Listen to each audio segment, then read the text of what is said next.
আসসালামু আলাইকুম। 10 মিনিট মাদ্রাসায় আপনাকে স্বাগতম। দোয়াই ইবাদতের মূল। যে ব্যক্তি আল্লাহর কাছে দোয়া করে না, তার প্রতি আল্লাহ রাগান্বিত হন। এরকম অনেক হাদিস আছে যা আমরা কম বেশি জানি, কিন্তু আমরা পরস্পরে কোথাও মিলিত হলে, অতিথি আত্মীয় স্বজন একত্রিত হলে বিদায়ের সময় পরস্পরের কাছে দোয়া চাই।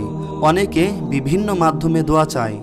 যারা দোয়া চায় তাদের জন্য কি দোয়া করবেন এ সম্পর্কে রাসূল সাল্লাল্লাহু আলাইহি ওয়াসাল্লামের একটি হাদিস রয়েছে। হযরত আনাস ইবনে মালিক রাদিয়াল্লাহু তাআলা আনহু বলেন, আমার মা আমাকে নিয়ে রাসূল সাল্লাল্লাহু আলাইহি ওয়াসাল্লামের নিকটে গেলেন এবং বললেন, হে আল্লাহর রাসূল, আপনার এই ছোট খাদেম আনাস, আপনি তার জন্য আল্লাহর নিকট দোয়া করুন।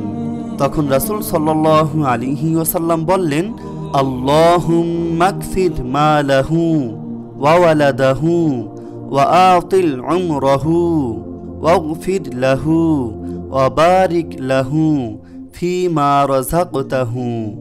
দোয়াটি আবার বলছি, আল্লাহুম্মা গফির মা লাহু ওয়া ওয়ালাদাহু ওয়া আতিল উমরাহু ওয়াগফির লাহু ওয়া বারিক লাহু ফিমা রাযাকতাহু। দোয়াটির অর্থ, হে আল্লাহ, আপনি তার অর্থ, সন্তান ও বয়স বৃদ্ধি করে দিন, আর তাকে ক্ষমা করুন এবং তাকে যে রুজি দিয়েছেন তাতে বরকত দিন।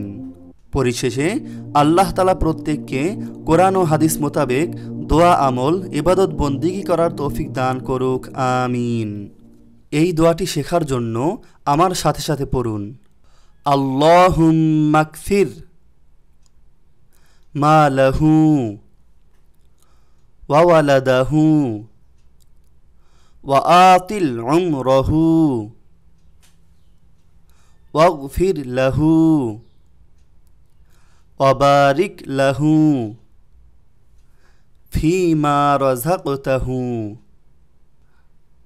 আবার, আল্লাহুম্মা গফির মা লাহু ওয়া ওয়ালাদাহু ওয়া আতিল উমরাহু ওয়াগফির লাহু ওয়া বারিক লাহু ফিমা রাযাকতাহু। জাযাকাল্লাহ।